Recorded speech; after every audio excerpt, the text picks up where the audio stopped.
استاد جواد یساری عزیز سلام، خیلی خوشحالیم که در خدمت شما هستیم. این اجرا در واقع بزرگداشتی برای شما قرار برگزار بشه بعد از این همه مدت. میخوام ببینم که بعد از این همه سال اولین مراسم رسمی بزرگداشت شما چه احساسی دارید؟ خدمت عرض کنم قبل از هر چیز سلامی داشته باشم خدمت هموطنان عزیزم در تهران، در سراسر دنیا. انشالله هر جا هستن موفق باشن. همین دوست عزیزم که محبت کردن، بزرگداشتی رفتن، منت سر من گذاشتن، سپاسگزارشون. سالهای زیادی از در واقع حضور و فعالیت هنری شما میگذره آقای یساری و خب سوال خیلی از مخاطبین شاید اون فضای موسیقی این باشه که در تمام این سالهایی که اجازه فعالیت به شما ندادن دلیل بودنتون در کشور چی بود؟ یعنی خیلی‌ها فکر می‌کردن که شما هم مثل بسیاری از همدورهای خودتون ایران رو ترک می‌کنید. این بزرگداشت هم تحت عنوان وطن دوستی برای شما داره برگزار میشه. این ارق شما به وطن رو نشون میده؟ خدمت عرض کنم من که اولیش که اینجا خونه منه، زندگی منه، نسل‌های پدر و مادر و قدیمی‌های من در این مملکت هستن، خونمه.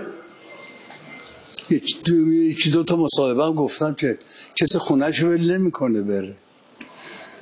غیر از این من ایرانی اصیلم، دوست دارم خاکمون. اصلا تا چه کاری نکردن، فقط محبت کردن همشون، حتی دولت. اگه سرگردن فعلا ممنون صدایی حتما صلاح دونستن این کارو کردن. اما دوست دارم اینجا، خیلی هم دوست دارم در همین مملکت کار کنم. خاک خودم، خونه خودم، زن بچم دورم، پسرام دورم، همه کس دورم باشه. نه به این دلیل بودم. بله. آقای یساری در همه این سالهای ممنوع کاری چه بر شما گذشت؟ دیگه اینو از قضاوت خودشون بکنن یا خودتون بکنید. یه میزی به شما میدن، یک سال با این میز رئیس باشید، بعد 3 ماه با زحمت بیش از حد ساله یا بگن پشو بشین رو ته. هرچی اونا شدن منم میشم. گفتن نداره. عمری زندگی رو گذاشتم به این کار، همه چیزم رو گذاشتم به این کار موسیقی. عاشقشم، چیکار کنم؟ اول ورزش میکردم، بعد ورزش پام ایراد پیدا کرد، گفتن نمیتونی تمرین کنی، کشتی بگیری. رفتم کاسب شدم. تو کاسبی بلد نبودم، کارم این نبود دیگه. خود نتونستم و شکست شدم. ای دوستان گفتم برو. من از اول بچگی عاشق خوندن بودم. رفتم تو خوندن، خوبم پیش رفتم، گشتم چیزایی پیدا کنم که در شأن خانواده بود، در شأن هموطنم باشه. تا حالا اینقدر بد نبوده، کارا خوب بوده به نظر خود من. مشکلی به نظر بعضیا بد بوده، اما من فکر نمی کنم قضاوت ناحق کنم. حالا که خواستم شروع کنم که گفتم جمهوری اسلامی اومده، الحمدلله دیگه کاریمون ندارن، برو دوره چیشی ببین، نیستش. اینا اومدن و محبت کردن و قدمش رو چشم من گوشن و منو بیکار کردن. مزاح میکنم باشون.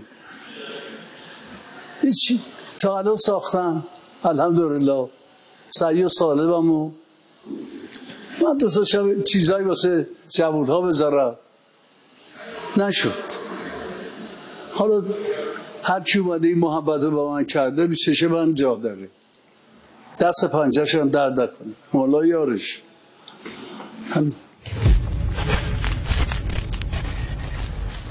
آقای یساری ما درباره دوره موسیقی که در واقع جناب عالی و خب چند تا چهره دیگه به عنوان شاخصین اون حوزه ازش یاد میشه، جناب عالی آقای عباس قادری، آقای آقاسی، تحت عنوان موسیقی کوچه بازاری، اگر قرار باشه اون دوره رو با چیزهایی که این دوره داریم میشنویم مقایسه بکنید، فکر میکنید شاخصه اون دوره چی بود که انقدر مورد توجه عوام قرار میگرفت؟ موسیقی که جناب عالی توش فعالیت میکردید. والا اون کلمات کوچه بازاری اون تصریف خونیه، نه برای خواننده. کم لطفی کرده هرکی اسم گذاشته.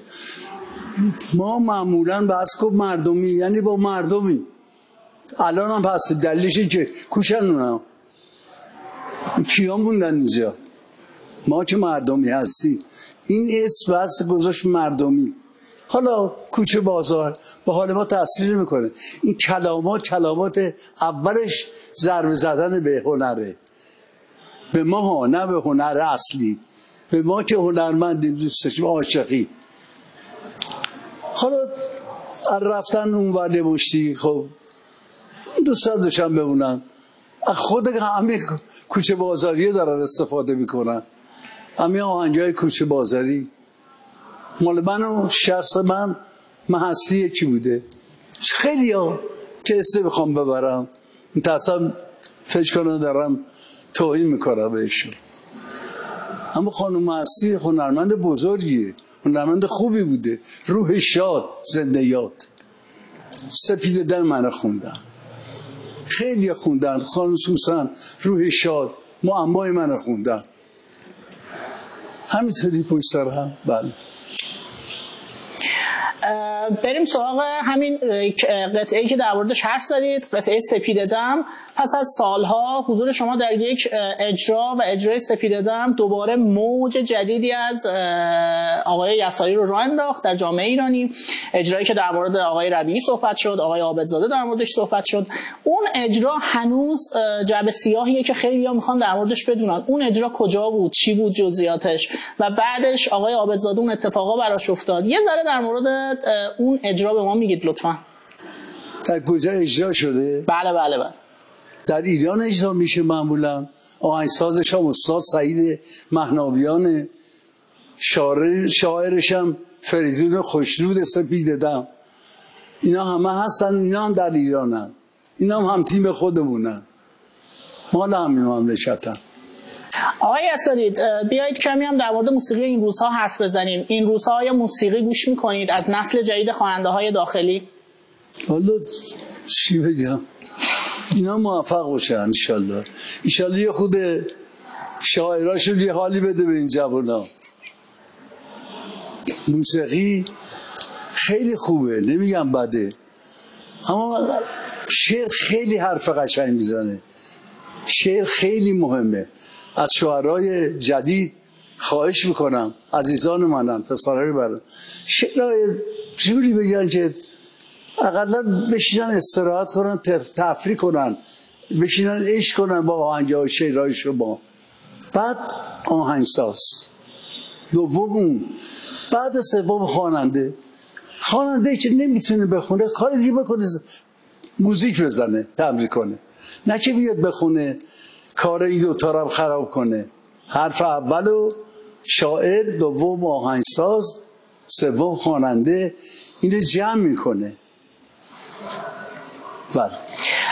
خواننده‌ای بوده که در این سالها صدا و آثارش نظر شما رو جلب کنه و بهش بگید ایول چقدر خوبه، چقدر عشق کردم با صداش، با کاراش؟ بله. والا من که گلپا و ایرج بزرگ من بهش میگم، ایرج بزرگ و اینا رو دوست دارم. رو راست مستی رو اینا رو دوست دارم. آقای یساری در 2-3 روز گذشته 1 سال از درگذشت استاد گلپا گذشت و ما در روز خاکسپاری ایشون شاهد حضور عجیب و غریبی از مردم بودیم. این ماندگاری چه المانهایی رو داشت که باعث شد اون همه جمعیت برای مراسم خاکسپاری آقای گلپا بیاد؟ شعر خوب، صدای خوب، عمل خوب. اینا نمیان، ایرج‌ها نمیان. اینا رو باید قدرش دونست، اینا رو باید قدردانی کرد از اینا. نصفی خواننده فقط عشقش مردم به که به به بگن، عشقش اینه که مردم واسش دست بزنن. توجه میکنیم؟ کار موسیقی هم چند بار گفتم، من نمیدونستم اینقدر سخته. از گوش باید کر باشی، از گوش باید کر باشی، از چشم باید کور باشی، از زبون باید لال باشی، عزت نفست خیلی باید بیش از حد باشه. همه اینا باید خوباست ها. اگر کار سختیه. نمیتونم من بگم چی کار کنی. فقط چی اینا رو حل میکنه؟ عشق و موسیقی. کسی عاشق کارش بشه همه کارا رو انجام میده، میذاری کنار. مثلا من گفتن نداره، هر چی هر کاری میکنه خوش باشه انشالله. من هنوز سیگارم نکشیدم، نمیدونم سیگار یعنی چی. چرا علاقه دارم به کارم، عاشق کارم. من سواد اونچنانی ندارم، اما شعر به من شب میدادن صبح تو استودیو میخوندم. اینو میگن عشق. آقای یساری اگه زمان به عقب برگرده، با وجود این رفتارها و قضاوت‌هایی که در مورد شما شد، مانع فعالیت‌های شما شدن در سالهای زیاد، آیا اگر زمان به عقب برگرده باز هم شما تصمیم کنونی رو میگیرید و در داخل ایران میمونید و میسوزید و میسازید؟ داخل ایران که اصلا نشم بیفته جایی نمیدم، این از ایران. اما خوندن نمی‌کنم دیگه. خیلی من ضرر خوندن دادم، هم از مادی هم از معنوی. خلاصه بهت بگم، من هم از گندم ری شدم هم از خرمای بغداد. هم از اون ور رام نمیدادم جایی، هم از این ور. اما باز قربون وطنم، خوشحالم که سالمم تو خاک خودم. موسیقی بودم مال من که جا آخر کار عمرمه دیگه داره تموم میشه. درست. بله.